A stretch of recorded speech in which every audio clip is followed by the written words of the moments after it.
Hey everyone, welcome back. In this video, I'll show you how to share Jotform forms in 2026.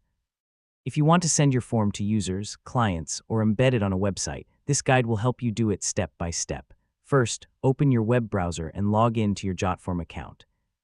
Next, go to your dashboard and select the form you want to share. Now click on the Publish button at the top of the form builder. Next, you will see different sharing options available for your form.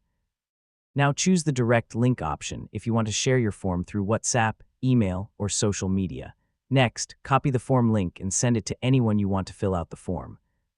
Now if you want to embed the form on a website, select the Embed option instead.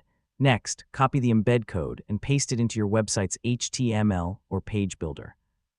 Now you can also use QR code sharing if you want users to scan and access the form instantly.